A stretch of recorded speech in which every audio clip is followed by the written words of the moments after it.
Shalom, amados de Deus, estamos reunidos em nome do Pai, do Filho e do Espírito Santo.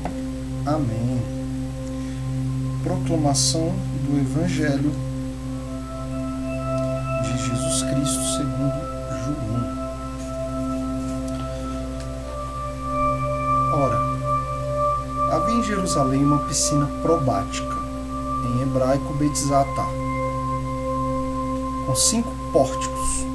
Nestes jazia uma multidão de enfermos, de cegos, de coxos, dos que tinham os membros ressecados, à espera do movimento da água, porque um anjo do Senhor descia em certo tempo ao tanque e movia-se a água.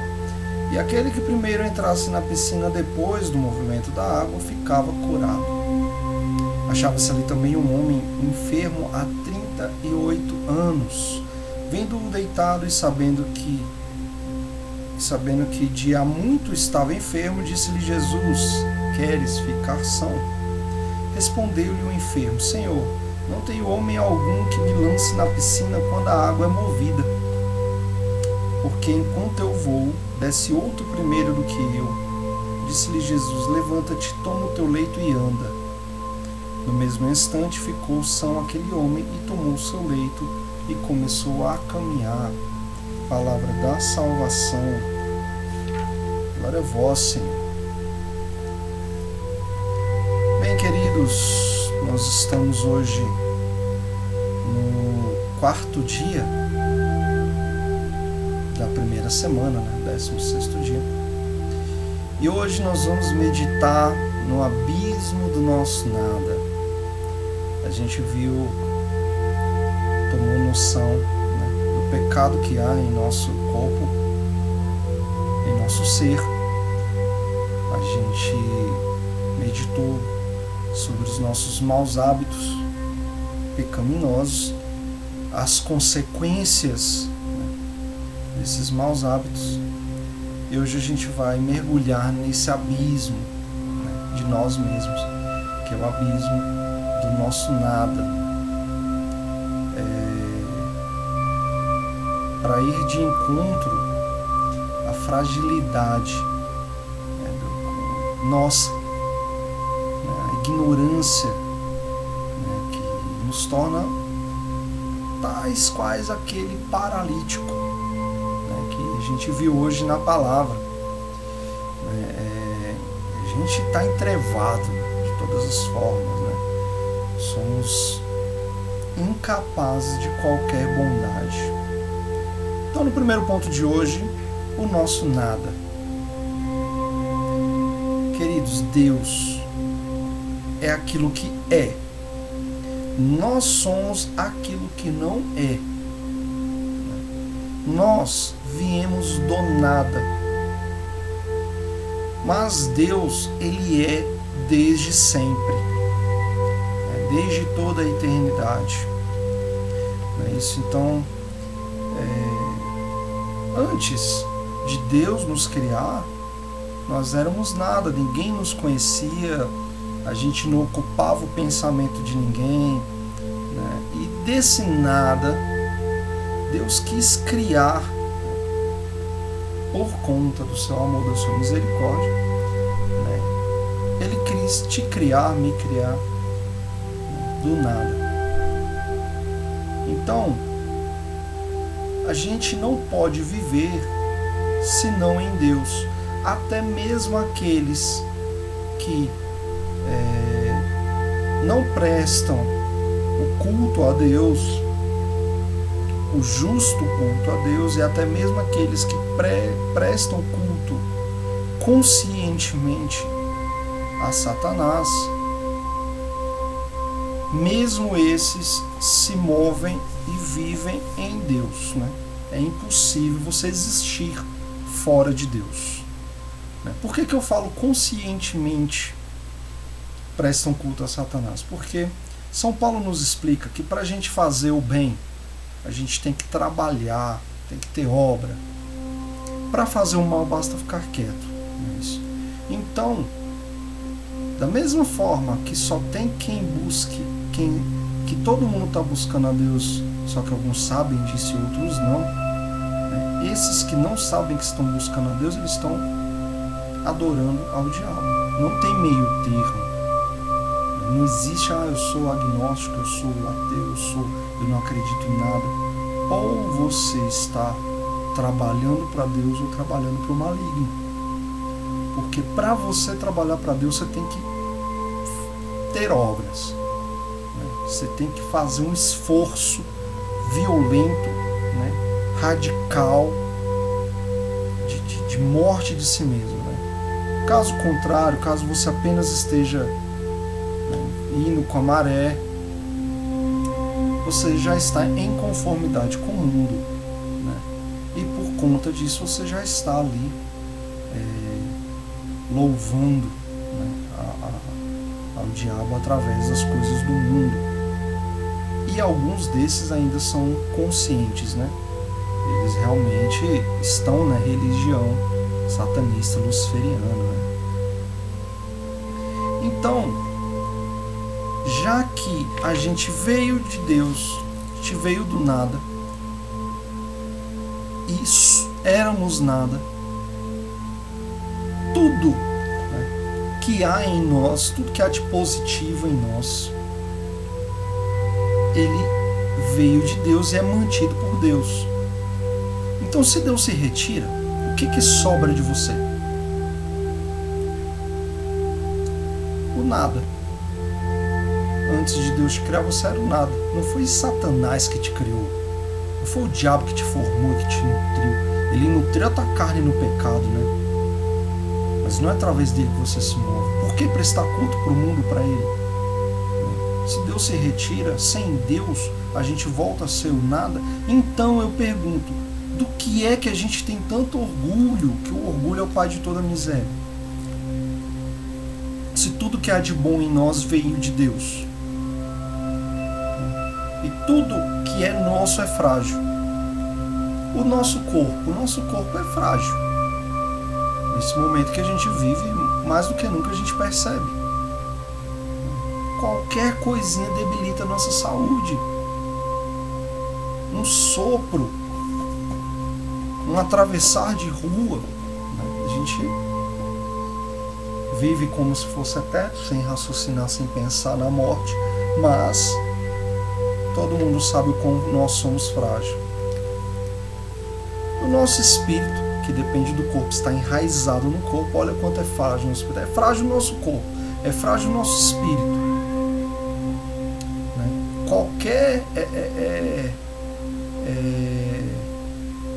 Qualquer coisa pode ali,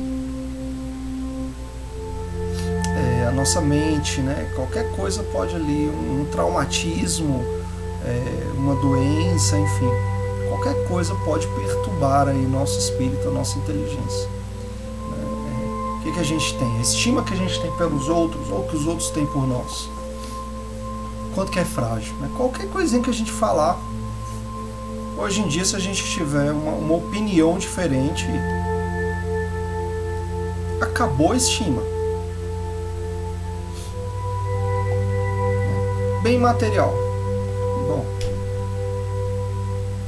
o que dizer dos bens materiais totalmente perecíveis, né? E também, por último, a nossa vida espiritual. Muito frágil, né? Hoje a gente é um dia de cada vez, né? Porque o nosso corpo é viciado no pecado, então a gente tem que escolher não cair e pedir auxílio, e qualquer coisinha a gente volta a comer lavagem, volta para fora da casa do pai como filho pródigo, né? Então, e a nossa sapiência, né? Eu já entro no terceiro ponto, a nossa ignorância. A gente se orgulha dela pelo quê? Na ordem natural das coisas, o que é que a gente sabe? A nossa ciência é muito apocada, cheio de imperfeição, de dúvida, mais dúvida do que a resposta. Não é isso? Então, assim, só que mesmo assim a gente faz dos nossos conhecimentos, das nossas ciências, né, da nossa bagagem, um orgulho tal, né, a gente faz disso o centro da nossa vida. O nosso orgulho deveria ser o nosso relacionamento com Deus, né? E o orgulho mesmo assim nem seria o termo correto, né? A nossa alegria ali, a nossa confiança de Deus ser o Senhor, mas não. A gente se fia no que a gente sabe. Deixa apertar o bolso. O que eu vou fazer? Como é que aí você já fica recorrendo às coisas, às tuas habilidades, o que você sabe fazer? Acontece um problema, nossa, e o que eu faço? Você já vai ali pensando no que você já viveu.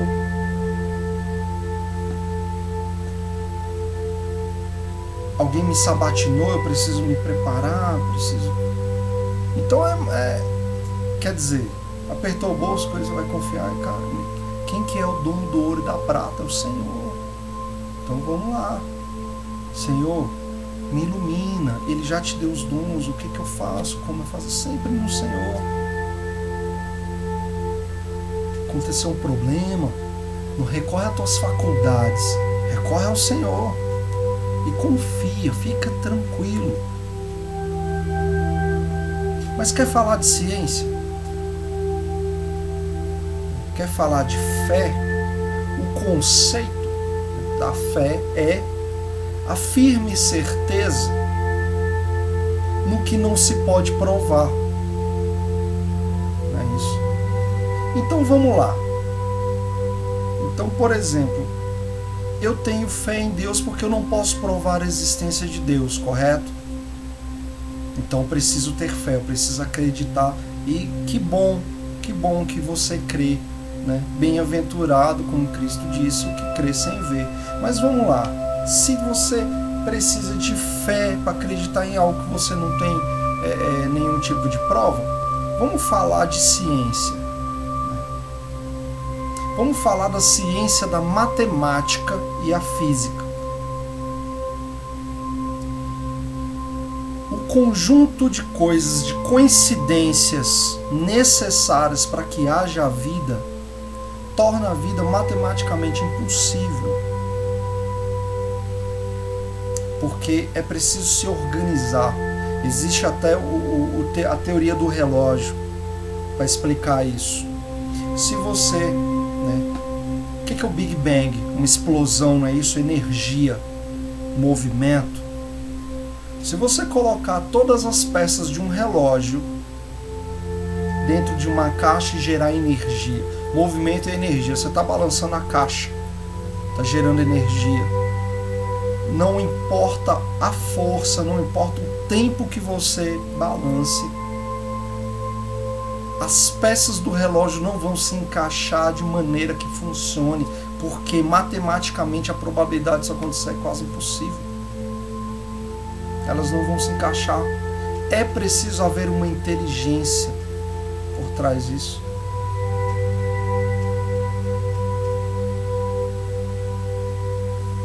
A filosofia, né, vai nos falar isso. Aqui eu já estou entrando na terceira ciência, matemática, física e ciência.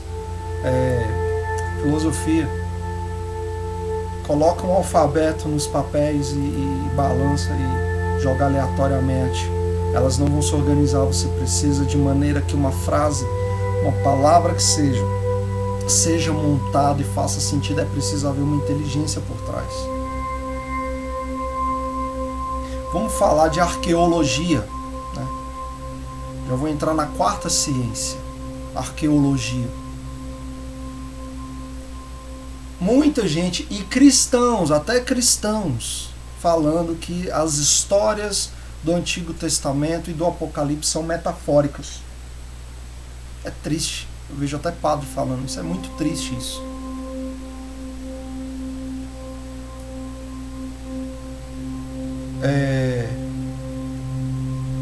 No Mar Vermelho se encontrou as armaduras e as bigas. Bigas, para quem não sabe, são aquelas carruagens pequenas que eram atreladas aos cavalos no Egito. Foi provado que realmente um exército estava ali naquele mar, corroborando o trecho que mostra que os egípcios perseguiram Moisés e o povo de Deus através do Mar Vermelho, e o mar se fechou.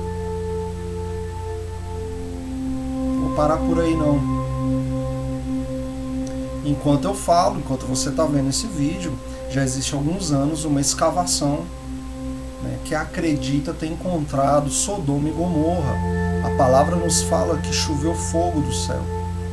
E os arqueólogos encontraram um fenômeno chamado fenômeno da vitrificação, que é você submeter a areia, barro, a uma temperatura tal que ela se transforma em cerâmica, em vidro. E a ciência nos fala, nós não temos tecnologia para transformar ruas inteiras, essa cidade. Nossas maiores fornalhas são utilizadas para isso. Nós não sabemos o que aconteceu, mas um fogo que nós não conhecemos, um fogo não natural, queimou essa cidade. O que corrobora a história de Sodoma e Gomorra. O Jardim do Éden, que a palavra nos mostra que foi o berço da civilização, e ela nos dá 4 localizações de rios, né? Só que nós só conhecemos 2 como o berço da civilização, o rio Tigre e o rio Eufrates. Na palavra era outro nome pelos quais eles eram chamados, e nós, coisa de 15 anos atrás, melhoramos a tecnologia dos nossos telescópios, os apontamos para a Terra e fomos capazes de fotografar rios fósseis, ou seja, rios que existiram. E aí, cruzando os 2 rios que nós sabemos que ainda existem, achamos 2 rios fósseis, achamos as coordenadas dadas na Bíblia, e aí, como sendo a localização do Jardim do Éden, foi feita uma pesquisa, se descobriu que a gente já sabe que o Tigre e o Eufrates é o berço da civilização, e descobriu-se que esse rio fósseis da área exata, só que estava submerso no Golfo Pérsico. Aquelas coordenadas ali, né, que a gente tomou por interseção, né, esses 4 rios. Por quê? Porque na época, né, que isso aconteceu, a calota polar era maior. Se havia mais gelo, o nível da água era menor. Hoje o nível da água, e os mergulhadores foram no local da coordenada e disseram, e concluiu-se que realmente existiu um jardim, uma floresta ali naquele ponto. E várias outras, né, histórias.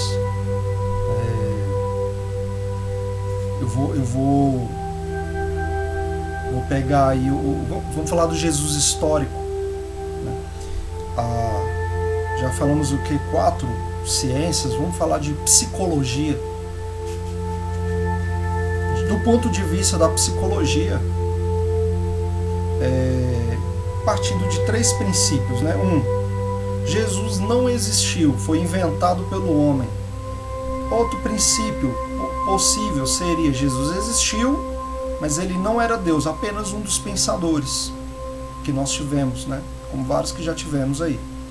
E terceiro, Jesus existiu e ele realmente de fato era Deus, né? Esses 3 pontos eram possíveis. Então, de acordo com a psicologia, o primeiro ponto já cai, porque a construção do nosso pensamento e mesmo a jornada do herói, a maneira que nós construímos histórias, a história de Cristo, ela vai na contramão. As coisas que Cristo disse psicologicamente, e principalmente as atitudes de Cristo diante do foco de tensão, dos focos de tensão, elas são completamente alheias ao ser humano. Não é da nossa psicologia, não é da nossa maneira de pensar, não é humano. as atitudes de Cristo diante dos focos de tensão. 1 João 4,16 diz: Então a gente descarta, ou seja, nós não poderíamos ter inventado Cristo. Nós não temos ciência para isso, inteligência para isso. Então a gente descarta o fato dele não ter existido. Então a gente fica só, ele existiu e era só um pensador, ou ele era Deus. Só que, se ele fosse só um pensador, ele não teria tido certas atitudes. Então a psicologia descarta o fato de a hipótese de Jesus existir e ser apenas um humano normal. Só resta acreditar. Então a gente já está aí na quinta ciência. Vamos falar de história.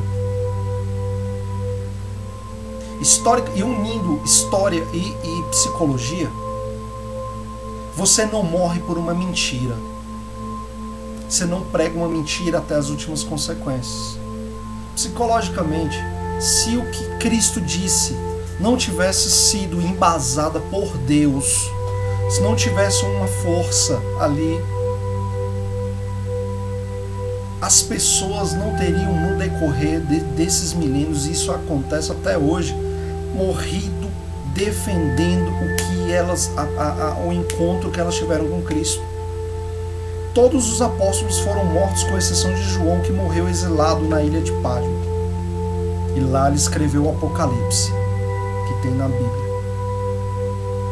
Existem outros apocalipses também que não entraram na Bíblia.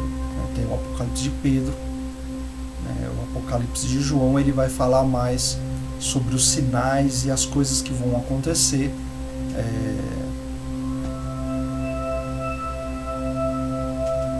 no governo do anticristo e que vão anteceder a vinda de Cristo, a segunda vinda de Cristo. E o Apocalipse de Pedro, ele vai falar mais sobre o inferno, o céu e as penas, que os pecadores, mas ele é apócrifo, ele não faz parte. Enfim, então todos os apóstolos foi esquartejado, degolado, apedrejado, espancado, crucificado de cabeça para baixo. Enfim, ou seja, eles viram algo tão forte que eles não poderiam negar aquilo. Isso não faz o menor sentido do ponto de vista psicológico humano.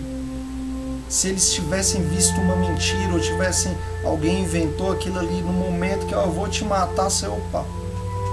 Mas eles foram até o fim, e até hoje a gente tem gente morrendo aí sem negar a Cristo. Já até perdi as contas. Em quantas ciências nós já estamos falando? Vamos falar de história. Existe um princípio científico chamado princípio da observação, do testemunho. Então, Jesus Cristo ressuscitado foi testemunhado por dezenas de pessoas. Milhares de pessoas viram os milagres de Cristo, e essa cultura oral depois foi recolhida e acabou entrando na Bíblia. Os evangelhos foram escritos, com exceção de Mateus, se não me engano, que sabia ler e escrever, mas séculos depois os evangelhos foram escritos numa tradição oral. As pessoas viram Cristo ressuscitado, as pessoas viram os milagres que Jesus fez e viram os milagres que os apóstolos fizeram, e houve testemunhas, milhares de testemunhas disso. Então, historicamente, existe a discussão do Jesus histórico, já é inegável. Então, vou parar por aqui para não me estender, mas eu poderia até falar mais, citar mais coisas. Está vendo várias ciências corroborando a Bíblia. Agora eu devolvo a pergunta: se fé é acreditar em algo que não se tem prova, qual é a prova de que Deus não existe? Pergunta isso aí pro ateu. Pede para ele te provar que Deus não existe. Pro ateu que está te criticando. Qual é a prova que Deus não existe? Qual é a prova que a Bíblia está errada? Qual é o império humano? O que foi construído pelo homem que durou mais de 2000 anos? O homem é incapaz de manter uma instituição de 2000 anos. cadê as religiões politeístas da época de Cristo? Por que não sobreviveram? Não porque houve perseguição da Igreja Católica.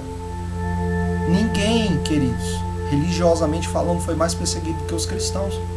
Nós sofremos a perseguição nos primeiros séculos.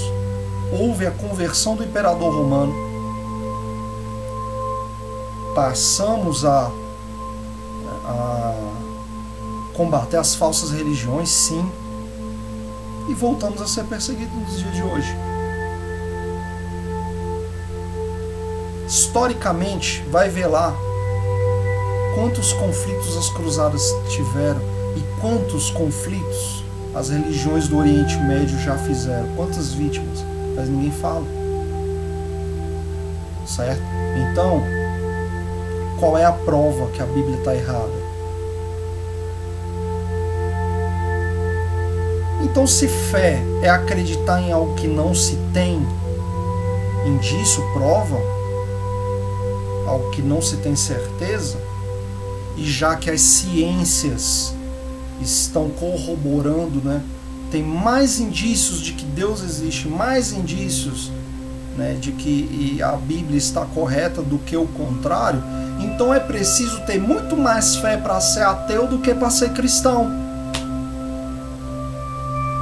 Porque se eu preciso acreditar no que não tem prova, cadê a prova que Deus não existe? Eu preciso ter fé que Ele não existe. E mesmo diante, né, porque mesmo diante dos fatos, a pessoa deixa de ser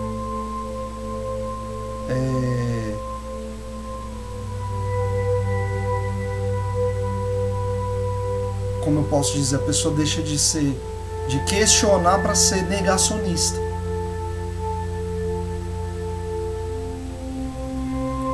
Porque o negacionista é aquele que, mesmo diante de fatos, ele prefere ficar com fatos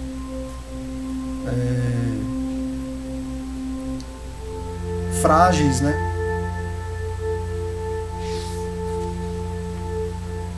Bom, e é o que eu digo. Olha quanta ignorância vem da nossa ciência, o quanto a gente não sabe de nada, e é nessa ciência que a gente se fia para falar, não, eu sou racional, eu não sou cristão porque eu sou racional. Apesar da debilidade das nossas ciências, a gente se julga sábio, a gente conhece os assuntos humanos e divinos. Amados, é ridículo a gente se fiar nisso. Isso é uma paralisia espiritual, né? Nós somos como o paralítico da palavra. Esse paralítico do Evangelho, ele estava há 38 anos. Eu saliento uma coisa. Às vezes você pediu uma coisa para Deus, uma vez, duas vezes, e você já está bravo. Cadê a perseverança? E às vezes você não está pronto.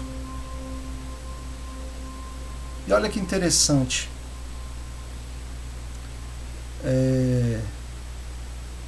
Jesus pergunta, olha que interessante, ele está 38 anos ali, ele não consegue alcançar a graça de se banhar na piscina para ficar curado, por causa da limitação dele. Olha só que interessante. Nesse momento, queridos, você, cheio das tuas paralisias, muito pior do que ele. Quantos anos você tem? Quantos anos você tem? Quantos anos você é paralítico? Ele tinha 38. Quantos anos você tem de paralisia? Que a tua mente, você tem paralisia mental, paralisia espiritual, do corpo, da alma.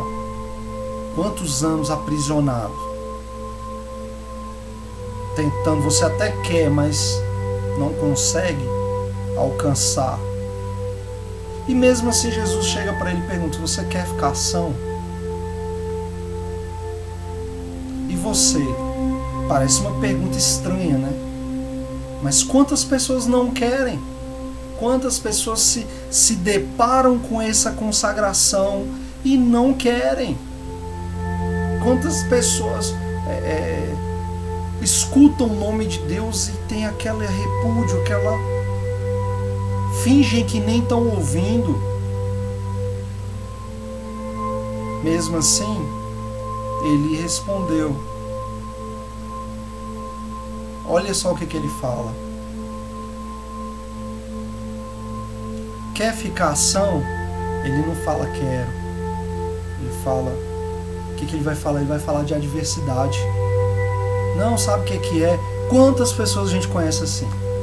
Que só vê o lado negativo de tudo. Você quer ficação? Não, mas olha, justificativa. Para cada solução ela tem um empecilho. E ao contrário, queridos, para cada empecilho você tem que ter uma solução calcada no Senhor. É isso aí, ele fala que acontece que não tem ninguém para ele jogar lá, né? No mesmo, e aí Jesus fala, né? Você percebe que Jesus não comprou a história. Ouviu o vitimismo dele, né? Jesus disse: levanta-te, toma o teu leito e anda. No mesmo instante ficou som, aquele homem tomou o seu leito e começou a caminhar. Irmãos, não perde tempo, tá? Você estava em frente, né? Por que você estava em frente à piscina como esse paralítico há tantos anos? Porque você tem ali, né? Quantas senhorinhas já te deu ali aquele santinho com uma mensagem de Deus, um folhetinho que você desprezou? Quantas vezes você passou na frente da igreja e nem sequer um sinal da cruz fez, quem dirá entrar? Você esteve frente à salvação a tua vida inteira e você não conseguiu entrar por causa da tua debilidade. Porque a tua paralisia é tão grande que você não consegue nem se arrastar ali para a igreja e assistir uma missa. E aí, na misericórdia do Senhor, Cristo veio até você e pergunta: você quer ficação? E aí te coloca um vídeo, te coloca aí pessoas do teu lado mesmo, e aí o que você faz? Você continua olhando as adversidades da tua vida, família, emprego, dificuldades, né? E Jesus ignora, porque aquilo para ele não é nada. Agora, o importante aqui para esse paralítico não foi a cura do corpo, foi ter conhecido Jesus. Porque aquele corpo que foi curado vai morrer.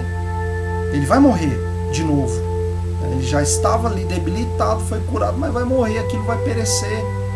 Não importa a graça, não importa o que Jesus fez ali pelo amor, não pela tua conversão, não porque você merece, que mérito você não tem, mas ele fez pela misericórdia e pelo amor dele. Não importa se ele te deu aquele emprego, se ele abriu aquela porta ou deixou de abrir aquela porta, não importa se fulano não te entende, não importa nada que há no mundo. Qualquer graça que Deus te der aqui terreno, qualquer mimo que ele te der, não importa. O que importa é teu encontro com ele.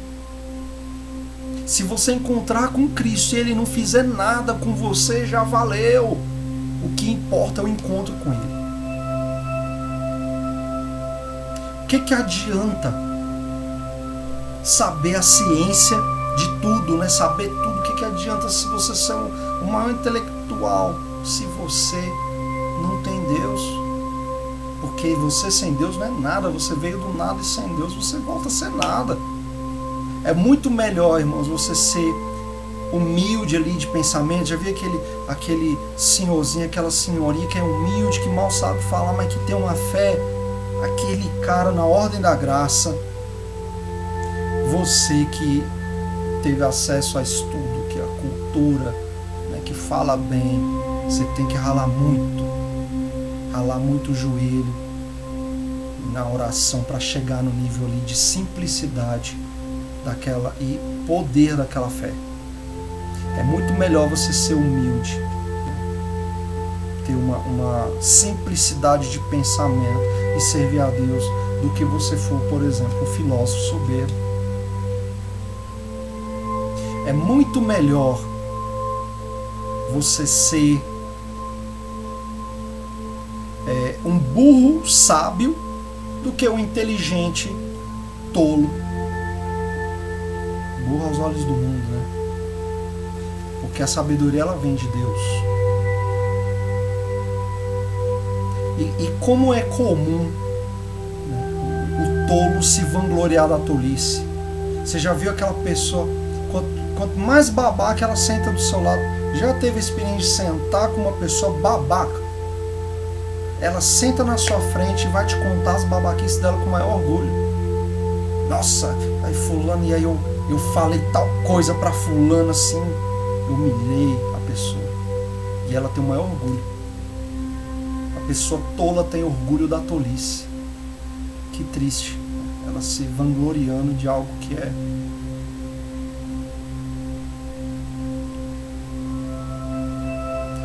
Quanto mais, queridos, vocês souberem, quanto mais ciência, quanto mais for dado, mais será cobrado. Então, assim, é melhor até ter medo, né? temer. Né? Em Romanos fala assim: não presumas de alta sabedoria, mas confessa a sua ignorância.